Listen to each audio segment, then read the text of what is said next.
proses bertobat dengan diterimanya taubat. Nah, dan gabungan dari keduanya. Kita baca dulu Quran surah keempat An-Nisa di ayat ke-17. Ya, paling kiri pertengahan. Innamat taubatu 'ala Allahi lilladzina ya'maluna as-su'a bijahalatin thumma yatubuna min qarib faulaika yatubullahu 'alaihim wa kana Allahu 'aliman hakima. Masyaallah. Lihat ujungnya selalu sesuai. Aliman hakima, kan, wasi'un alim, bima ta'maluna basir. Mudah Allah menyamakan, tapi ditempatkan sifat-sifat yang sesuai. Ya. Ya, yang pertama Allah sampaikan begini, innamat taubatu 'ala Allahi, sungguh taubat yang diterima oleh Allah itu sebagai berikut ketentuannya. Hanya yang berikut ini, karena innama itu adatul hasr. Lilladzina ya'maluna as-su'a, bagi setiap orang, semua kalangan yang pernah berbuat satu kesalahan, satu keburukan, thumma yatubuna min qarib, kemudian dia sadar itu salah, dia menyegerakan tobatnya. Jadi begitu dia merasakan salah, dia cepat bertobat. Nah, ayat ini kalau kita baca dengan lebih dalam, seakan memberikan anugerah besar bahwa sepanjang berkehidupan itu Allah pasti membimbing hambanya untuk menyadari kesalahan. Jadi seburuk-buruknya manusia itu pasti selalu ada lintasan dalam hatinya yang menyadari itu salah. Nah, ketika itu terfikir dan terlintas dalam benak seseorang, sadari itulah petunjuk Allah. Itu hidayah namanya. Itu hidayah. Ya. Nah, kalau kita sambut itu, Allah beri jalan. Itu rumusnya di Quran surah 29 ayat 69. Walladzina jahadu fina lanahdiyannahum subulana. Orang yang serius menyambut petunjuk dari kami berikan beragam jalan, ya, menuju Allah Subhanahu wa taala. Nanti ragamnya banyak tuh, tapi salah satunya pembukanya taubat dulu. Jadi kunci taubat tuh begini, kalau ingin cepat diterima oleh Allah taubatnya, begitu terlintas dalam benak, dalam jiwa, hati, menyadari kesalahan, itu petunjuk awal, cepat ambil untuk taubat. Nah, biasanya orang yang menyegerakan taubat itu, taubatnya akan lebih efektif dibandingkan dengan yang menunda-nunda. Ya, kalau ditunda itu banyak berpikir, banyak pertimbangan, gitu. Waduh, kalau nggak nyogok kurang penghasilan nih, proyek gagal, ditimbang tuh. Tapi kalau cepat direspon, segera taubat, nanti Allah berikan jalan keluar. Nah, itu harus disadari dulu yang pertama. Yang menyebabkan terjadinya tobat sambal, ya, seperti orang-orang mengungkapkan sekarang, nah tobat terjadi lagi, tobat karena belum total, dia nggak menyambut cepat. Tunggu dulu, pikir dulu. Ya, sesuatu yang salah itu kalau mau diistighfari, ditobati, rumusnya percepat. Karena semakin banyak Anda berpikir dan menunda, Anda akan bertarung dengan kematian. Kita nggak akan tahu di titik mana ajal tiba. Makanya bahasanya sara'a, bukan sa'a. Quran surah ketiga ayat 133, wasari'u ila maghfiratin mir rabbikum, dan bergegaslah untuk minta ampun, taubat kepada Rabbu. Tapi kalau Jumatan itu pakai sa'a. Sa'a yas'a. Quran surah 62 ayat 9. Ya ayyuhalladzina amanu idza nudiya lis-salati min yaumil jumu'ati fas'au, bukan fasari'u. Tapi di terjemahan sama artinya, bergegaslah, bersegeralah. Apa bedanya? Kalau sa'a yas'a itu artinya bersegera dengan persiapan. Ya. Makanya saat sa'i itu kan, ya kan, agak bergegas kan, kita siap-siap dulu dari atas turun ke bawah tuh. Begitu ada isyarat lampu hijau baru kan. Kenapa Jumatan pakai saat? Ya, tolong dibantu dulu. Itu di depan saya nggak ini, yang paling depannya. Nah. Kenapa Jumatan pakai saat?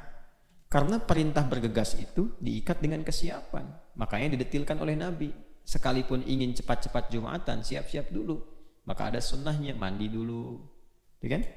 Kemudian bertatayib dulu, ya, menggunakan wangian, kemudian bersegera mendapatkan saf pertama gitu. Tapi ada persiapan.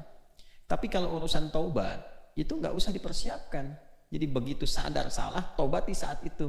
Karena semakin lama dipertimbangkan, ya, berjuang dengan kematian nanti, berlomba siapa yang paling cepat. Ya, salahnya siang, taubatnya direncanakan malam, sore ajal datang, gitu ya. Nah, ini rumus pertama. Jadi berbicaranya kita tidak menilai bagaimana diterima dulu, berbicaranya bagaimana supaya tobatnya benar dulu, ya kan? Nah, Kemudian faulaika yatubullahu alaihim, itu potensinya besar diterima tobatnya oleh Allah. Kembali ke An-Nisa ayat 17. Kalau menyegerakan tobat itu besar potensinya diterima oleh Allah. Nah, di ujungnya itu ditutup dengan aliman hakimah. Allah tuh tahu sebetulnya keadaan setiap hamba. Tahu karakter si fulan tuh tahu. Gitu. Kelemahannya ini, dengan kekuatannya ini, suka begini, suka begitu. Cuma Allah tuh maha bijak juga. Tahu. Itu Allahu Akbar, ditutup dengan kalimat hakim, itu bijak, yang sangat mengerti keadaan hambanya. Ya, karena itu Allah menolong kita, dibantu, segerakan dulu, nanti dikuatkan oleh Allah. Nah, dalam proses itu, dalam proses penguatan, biasanya sesuatu yang sudah menjadi kebiasaan yang kuat tuh nggak mudah langsung ditinggalkan. Akhirnya apa? Oleh Quran didorong untuk terus ditaubati. Ya, orang yang sekali taubat tuh taibun. Orang yang terus-terusan taubat tawabun. Nah, Allah itu sangat mencintai pelaku maksiat yang dia terus-menerus mentobati perilakunya sampai dia sadar betul dan menaklukkan nafsunya. Jadi kalau misalnya sekali tobat itu belum terasa perubahan, terus tobatin lagi, sampai betul-betul kita merasakan nikmatnya tobat dan menaklukkan nafsu itu, menaklukkan godaan setan itu, sehingga kita bisa menghindarinya. Dan perjuangan itu sampai meninggal. Jadi kalau seseorang berjuang terus begitu sampai dengan wafatnya, minimal diterima usaha dia untuk taubatnya. Dan dicintai oleh Allah. Itu yang mahal, tuh dicintai. Itu ada di Quran surah kedua ayat 222 di ujung ayatnya. Ya, innallaha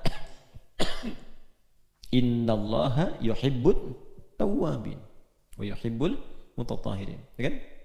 Wa yas'alunaka 'anil mahiyid qul huwa adhan fa'tazilun nisaa fil mahiyid. Kemudian wala taqrabuhunna hatta yatahharna fa idza fa'tuhunna min haitsu amarakumullah. Ujung ayatnya innallaha yuhibbut tawwabin.